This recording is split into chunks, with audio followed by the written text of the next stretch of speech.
Hey there, StarCraft fans! It's Falcon Paladin coming at ya with yet another edition of StarCraft Brood War Remastered. Today it's going to be a match between kurOa and F91 here on Match Point.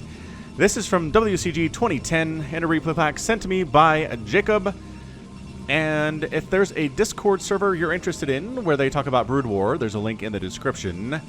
They are foreign and NHFAA, or maybe too many Fs. Anyway, there's a link in the description.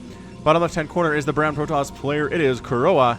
And in the top right-hand corner is the blue Zerg player F91. Now, one of these players was requested by somebody on the channel. They said, hey, Falcon, can you cast some replays by this player? And I said, yes. You know what?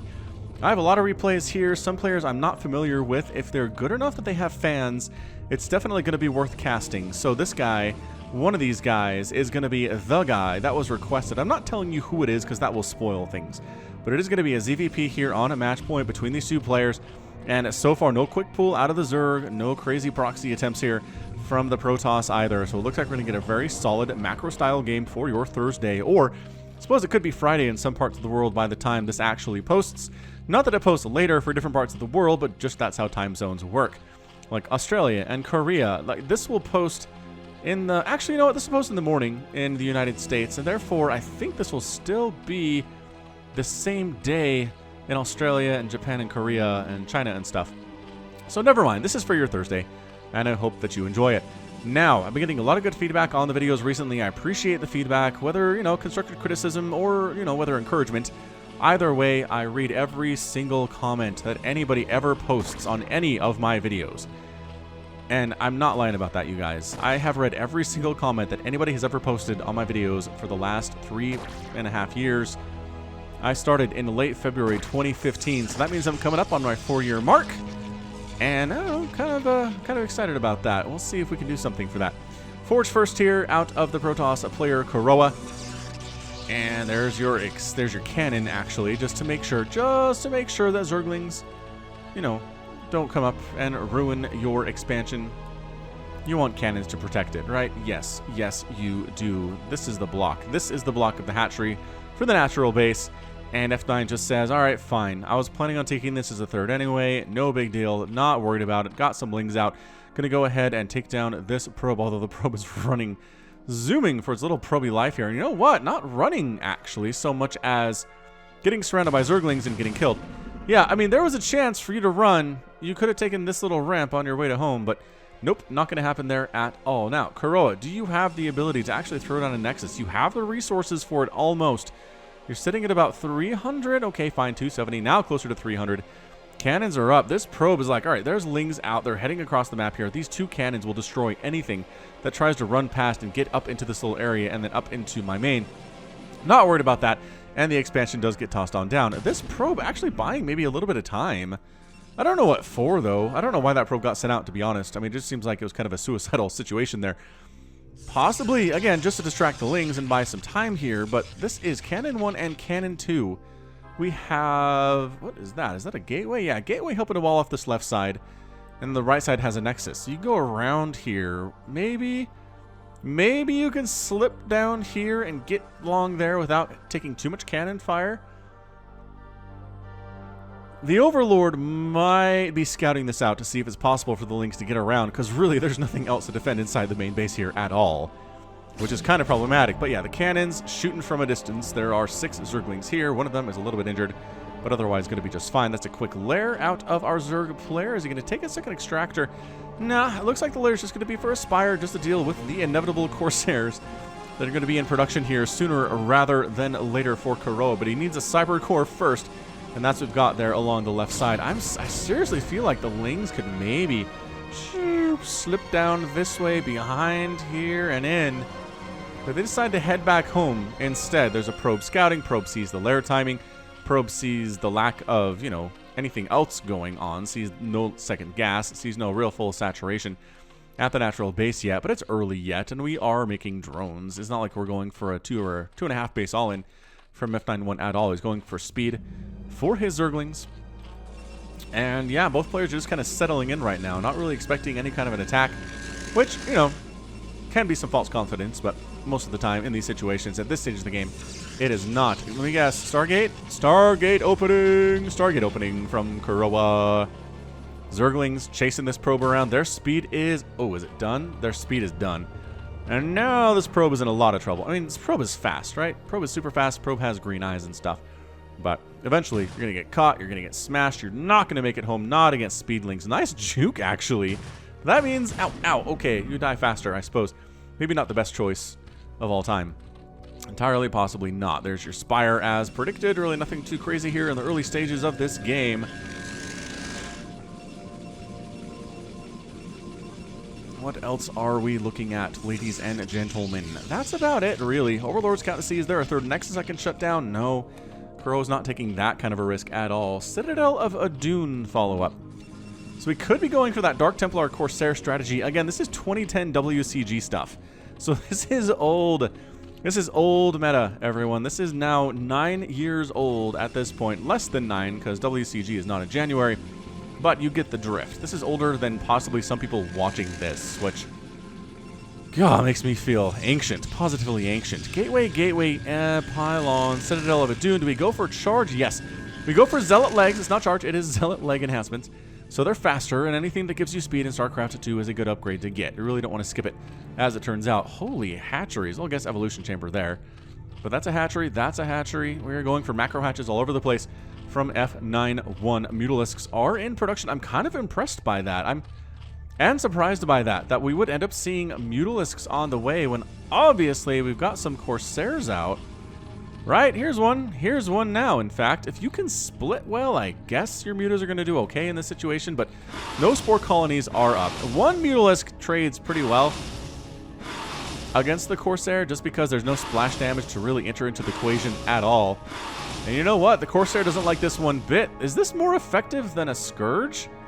I don't know. Scourge are faster than Corsairs, so that might be the tipping point there, but it did chase away the Corsair regardless, and now Zerg player is back to happily macroing 3 drones at a time, 4 Overlords at a time here too, and kurOa is he's happily macroing up too. He's got his 2 bases. He is throwing up. Are those additional cannons? He might be overmaking cannons, you guys. I don't know about this. I don't know about this from kurOa. I kind of feel like that is overmaking cannons. I don't see Duskbin's F91 going for a lot of Mutalisks. I'm checking it out. I mean, there are some here, 4, but I mean, 1 cannon does a pretty good job chasing away 4 Mutalisks, that's for sure. 5, you start getting worried, especially if you have a Corsair around and 2 Corsair around. That's enough to chase those dudes away. Yeah, these 4 cannons inside the natural, 5 cannons inside the natural base, I just feel like is overkill. I really do. Also, kurOa would do well to expand at this stage of the game. He is... Oh, there's a Zergling scouting it. He's sending some Zealots up, I think, to clear the air. Clear that location before he sends a probe over. But you know what? They take a hard right. They decide to head on over and go for some attacking instead. And Ling Hydra, pretty great against Zealots, as it turns out. Especially if you can get up any Lurkers. But Lurker aspect is not in the way, so that's not going to be the case. Dark Templar coming in here, too, from kurOa. And here come the Zealots. They're marching right on in here. There's a Hydralisk going to get caught out and killed very quickly. Overlord going to die a lot faster with 1 versus, or with the 2 versus the 1. But that is 2 Sunken Colonies and a ton of Hydralisks against these Zealots. This is just not going to work out. You don't want to go in there. That is a death trap. Hydra's back there. Sunken's there too. I mean, maybe you're going to lose another Overlord, which is bad for F91. Does supply block him as well. 75 out of 69 available supply. Mutas come in. Muta Hydra are also pretty good against Zealots too. So, I mean, generally, if you have anything in combination with Hydralisks or with Mutalisks, you're going to be okay against the Zealots. Straight Hydra kind of struggle a little bit depending on how well you are able to kite, just because Zealots are fast. They can get right up top of those Hydras and really ruin their day. Storm on the way from kurOa. Working on a robotics facility. Coming up too for the first time in this game and going for Singularity Charge for Dragoons. Just basically anticipating that there will be Lurkers coming in, but you know what? There really aren't any. They trade pretty well with Hydras. Fairly well with Hydras. Hydras are kind of a catch-all, really good against most things type of a unit. That Dark Templar took 1,000,000 shots to the face and is totally still alive. The Overlords don't have speed, so this guy does manage to kind of hide down in a corner here. and come back in when he's ready to rock. He's checking for a 4th base, and thankfully for kurOa, there is not a 4th base out at all at this stage. We have Hydras pushing out across the map right now. We got Zealots defending. We have Dragoons defending. That Storm is done. Do we have any High Templar is the question right now. We have Dragoons in production. We have some High Templar. Okay, a couple back here. Their energy levels are fairly nice. 1 storm there. 1 storm there. Soon to be 2 storms, which is really where you want to be. With a High Templar, 2-Storm High Templar is a really great defensive unit against things like Hydralisks and against things like Lurkers and Zerglings especially. So just having them at every single base is going to help you defend very, very well. Mutas flying into the main base. There are Dragoons here, though, and Dragoons pretty good against those Mutalisks. They trade against them pretty darn effectively. I remember I was watching some Alpha StarCraft 2 stuff way back in the day, back in 2009, 2008, I want to say, and they were like, man, the Mutalisks in StarCraft 2 are just tanky. They can stand in there and fight against stuff. The Mutas in Brood War, not as tanky, as it turns out. And that is a fair assessment, to be sure. StarCraft 2 Mutas still aren't that great. Dude, these Zealots are running to their deaths. Don't do that. Don't run to your death. This is a lot of Hydralisks. They are at +1 attack. The Mutas aren't no upgrades there, but man, these Corsairs do not want to fight here. There are too many Hydras on the ground. The Mutas you want to fight against fairly well, but man, the Hydras getting extra shots in there too is just bad. Great Storm there, though. Great Storm there, and that is your answer to these Hydralisks. If you don't have Storm, you're going to have a bad time. But guess what? kurOa has Storm because he's not an idiot.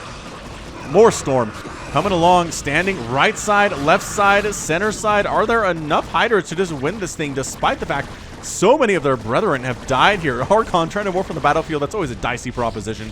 And he does end up getting killed. Corsair killed by Hydralisk 2. Hydralisk, man, you could counterattack here and I think get a lot of stuff done, but he does pull back. He's thrown up a 4th base. He is scouting to see if there's any sign of a 3rd base from kurOa, and there's not. So the answer here for F91 is if you're ahead, get more ahead. And by the way, make 9 more Mutalisks. So 9 more Mutalisks is the text. It's going to be a Muta Hydra strategy against our Protoss player, which we just don't see a lot. I can't recall that particular strategy being used all that much in prior ZVPs that I've cast. But again, this is 2010. This is a different era in StarCraft 2 compared to 2014, 2018, 2017 even though that does seem pretty close to 2010. It is not. It is a long time. Overlord's heading out. I think these are just scouters. They're not dropping anything, right? Yeah, none of these are dropping anything. They're just going in to try to get good stock of what's going on inside the Protoss base. Mutalisks trying to pick off, there we go, diving in to pick off the High Templar. Nicely done. Another High Templar sniped. Injured, right? Mind you, extremely injured these Mutalisks are, but once those High Templar are gone, the Protoss army is in a world of hurt. And here comes F91, just basically moving in. The Hydras lagging a little bit behind as Mutalisks are very zippy, and Hydras are not comparatively. So this is a pretty good engagement right here. We got Mutalisks dealing with the Dragoons. This really should be reversed. I really feel like the Mutas should be dealing with the Zealots and the Hydras should be dealing with the Dragoons, but whatever's working right now for F91. He's up 10 supply. He is on 4 bases to the 2. We do, in fact, have a dead hatchery with Dark Templar down here. Right side base gets sniped. A good pickup by kurOa, slowing down the Zerg Storm on the high ground, though. Really does stop F9's 1 attack in his tracks there. We have Zealots at the top side, trying to see if there's a base for them to kill there. But there's little spots of blue everywhere, man. This is F91 really paying attention to what's going on, but he didn't really predict the presence of this DT to wreck his 4th base. He's on 3 bases longer than he was planning on. It really sets him back a little bit, but again, that's what Brood War is just little disappointments, little screw-ups all the time, little setbacks all the time here. High Templar wandering on in, very slowly moving on in. It hits hard, so it is a slow unit. That's how this works. That is how Brood War has been set up. Kadaran Amulet on the way to increase the energy total and energy total capacity of a High Templar by, is it 75? By 50. By 50. And 12 starting energy as well, which it's close. It gets you closer to having a storm available right when you come in, but not quite there. Not quite there. We have more Hydras going for that flank attack here. Here comes your Storm. There it is. Good Storm 1, and no Storm 2 there from that High Templar. He does end up dead. But the Zealots are pretty scary stuff right now. They're +2, which means they will wreck these Lings all the live long day. The Lings cannot have that great of upgrades. Can they? No, they do not. They have +1 Carapace because so much gas has been going to Mutalisks and Hydras. There really has been not a lot for upgrades for these lowly Zerglings. But you know what? +1's on the way for them, so they're not being entirely ignored. Lurker Aspect is coming in too from F91, so Lurker's going to be the answer here. Dragoons are the answer to the Lurkers, as well as Storm, as well as Reavers. I'd really like to see kurOa tech into Reavers at some point. He does have Observers, which is nice. Going to help him against those Lurkers quite a bit.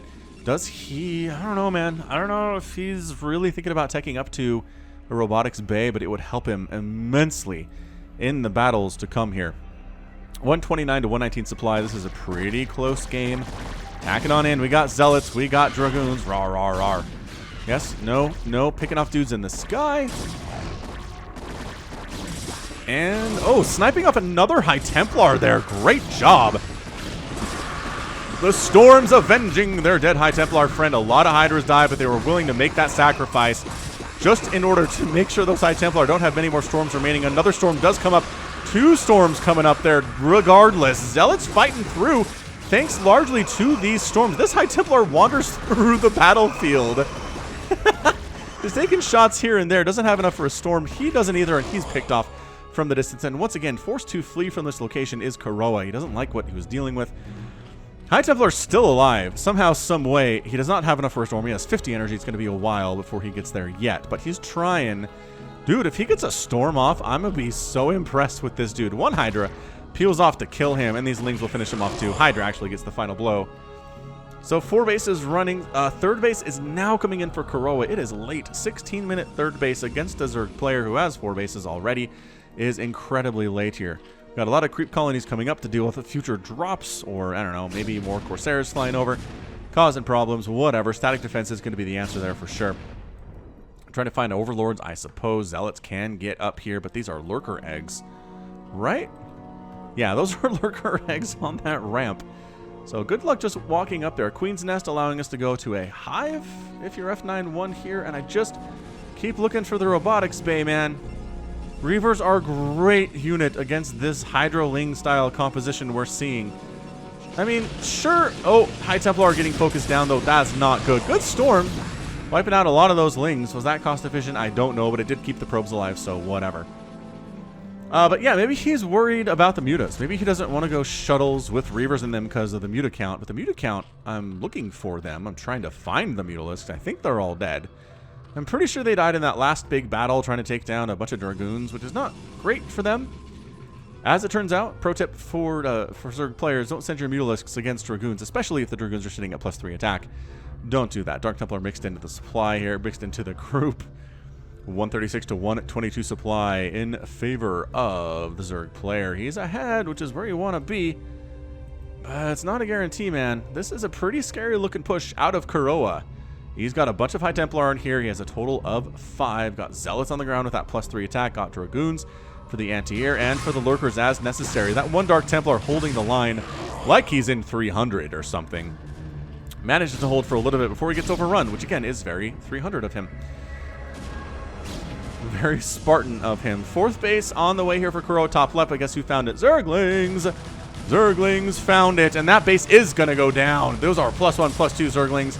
They're going to shut that thing down right quick. And sure, you might kill those dudes with your +3 Zealots, and you are, but they took your base down, and that's really all that matters. Hive is not done yet. Once it is, I assume we'll see Adrenal Glands. It looks like F91 is he does end up liking his Zerglings quite a bit, and Adrenal Glands increases their utility fantastically well. Just super mega impressively well. All right, so 4 bases, 2, technically 3.5 bases here, as kurOa does not have that 4th base up and running as it was denied earlier. I'm still looking for a robotics bay. kurOa, be like Bisu, be like Shuttle. Reavers. Reavers are your friend in the situation. Look at all this army. Look at all this from F91. We got Lurkers, Lings, Hydras. Nothing in the sky at all. Reavers would be so good. They'd be amazingly good here. All right, so Lurkers up. Don't go up that ramp. Bad place to go. Lurkers up. Don't go up this ramp. Bad place to go. Zerglings going for the counterattack. Adrenal Glands is on the way for those dudes, as well as +2 attack, which is nice. But they trade so well versus Dragoons. The Zealots need to really keep the Dragoons alive here. They're the ones that can wipe out Zerglings. Dragoons are pretty darn bad at it, as it turns out. Where are they? They're going to try to maybe go after this High Templar and get him. They are going to get him. That's a dead High Templar, friends. He storms himself, but kills the Lings. So, I mean, sure, why not? If you're going to die, might as well take some enemy Zerg out with you. That is the High Templar motto. Got some Lurkers down on this side, too. Got Defilers in production as the Defiler mound came up very quickly after that hive was done. And there's the Robotics Bay. All right, so kurOa is going for Robotics Bay here at about the 19-minute mark. It feels late. But he needs to do something. He needs to do something against this humongous ground army that's largely just sitting here for F91, but he's expanding to a 5th base. And he's feeling pretty good defensively right now. He's got a ton of lurkers in strategic positions. Zealots want nothing to do with it. High Templar want nothing to do with it either, as Lings keep dancing out to pick those dudes off. So pulling back is kurOa, while macroing up back home. Consumes on the way for F91-2. Observer out, so at least you can see the lurkers that are trying to stab you from the ground up, which we've talked about this, right? If something comes from the ground up to spine you, it's hitting your undercarriage. That is hurting, man. That is a very sensitive place to get stabbed. Okay, so Storm on one of the lurkers. One goes down. Storm brings him down to very low HP. Zealots can finish him off as well, pushing through, but another line of lurkers is here. I don't think kurOa was prepared for that, and he dances backwards very, very quickly. He's like, wait, what? Another line of lurkers? What is going on right now? What is this Zerg player doing? He's making an Ultralisk Cavern, for one thing, also getting +3 ground at Carapace, which will help his Ultras immensely. More Lings on the way. They are technically cracklings. They are very, very dangerous in all situations. 2-2 cracklings, man. Serious, serious life business.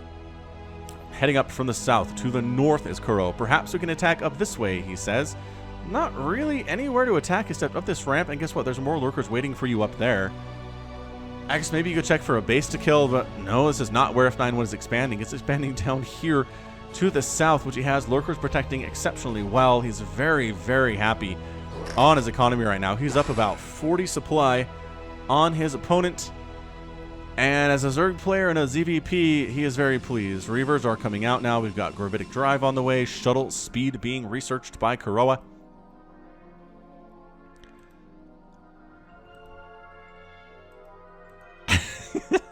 It's a bit of a low hill. Kindness plating on the way too, so we're going to see Ultralisk. We're going to see those guys ready to rock against this largely Zealot Dragoon army. Storm's not that great against Ultras either. Their HP is just really high. They don't care. Oh, check out this action in the bottom left. All right, well, we got Dark Swarm. We got Cracklings. We have a lot of Cracklings. Oh, kurOa taking so much damage to his infrastructure. Citadel of Adun is done. Main Nexus done. Pylon's going down. He's supply blocked substantially. He's losing gateways here. Another Dark Swarm comes up here. Ling's not fighting in the Dark Swarm very well. This defensive storm being used. The Zealots coming in here too. We are going to clear this out eventually, but he has supply blocks. 148 to 91 supply. Another attack comes up to the 4th base. Reaver takes a lot of Lings with him, but he's completely dead too. Another Reaver gets another huge shot off, but Lings continuing to roll on in here. Cannon down, but Reaver taking shots, does manage to survive there. Looks like we finally cleaned up the vestiges of the last Zerg stuff in the main base, but this is ravaged. This is a ravaged main base. Holy smokes. That is bad news bears. But expanding again is kurOa. The problem is he has 91 available supply. He can't make army units until he replaces those pylons, and he's working on it. But that is some mineral expenditure he does not want to be putting out right now. Losing some gateways too. Okay, but one. Could have been more gateways, but it was just, in fact, one gateway total. Shuttles here with literally nothing in it, which doesn't seem that good for kurOa. And making 5 Ultralisks is F91. So here they are, very happily sitting here at 4 armor and +2 attack, working on the 5 armor with the +3 ground carapace. No word on the attack upgrades, but whatever. Flank attack attempting to work there. Actually, I think they were going for an attack up here, but accidentally ran across kurOa's army instead. Ah, we got more drops, and this is where we're going to take down some gateways. Yeah, man, gateways down. Storms are clearing out a lot of these Lings, but there are still a ton of Hydras and Lings remaining. Where are these dudes even going? They're just running right through everything right now. And this might be the end for kurOa. He's down 60 supply. He's got Lings on top of his Nexuses. Look how fast these Cracklings take that down.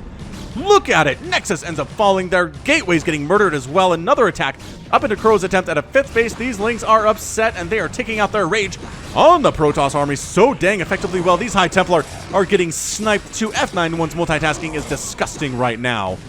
He does manage to take out a ton of probes there. Going after the natural base too. The Forge going to get taken out. Another gateway going to be taken down. I mean, kurOa is staying in this thing. He's standing in here as hard as he can, but it is just looking real bad for him. And there is your good game. kurOa taps out. And F91 is your winner here in 24 minutes and 31 seconds. Wow. Wow, wow, wow. I mean, I think that really came down to economy there. The 3rd base from kurOa was way late. The 4th base was late too and delayed nonetheless. Whereas, sure, kurOa did manage to delay this 4th base of F91 in the bottom right-hand corner, but it got replanted immediately, and then a 5th base came up with really no trouble either. And once your Zerg's on 5 bases, you can storm all you want, you can revert all you want, but it's going to be really hard to kill them fast enough to where they can't replace their units and keep coming after you. He didn't even have to use these ultras at all. These guys hung out. It was just Lings counterattacking. The drop inside the main was disgustingly effective. There's nothing Protoss here at all, this entire main base. Just with drops, just with Lings dropping. Again, these are not fully upgraded Cracklings. They don't have +3 attack, but it's enough. It is enough to get it done. And yeah, so kurOa eventually tapping out there. Just the drops were disgusting. The delays were really good. And then he never really was able to win any super major engagements there. The lurker count was really insane too. Used mostly in a defensive position, which really ended up working there too. kurOa just didn't have the units, didn't have the storm or the reavers to break through it. And you could totally tell. So great job by F91. Let's check out this final score.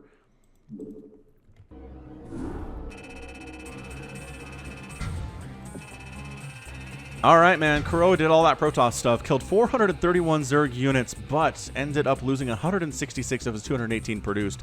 That is just not enough remaining there at all. Anytime you lose 44 structures in a game, you're gonna lose there. Killing 1 Zerg building was a massive, massive problem, too.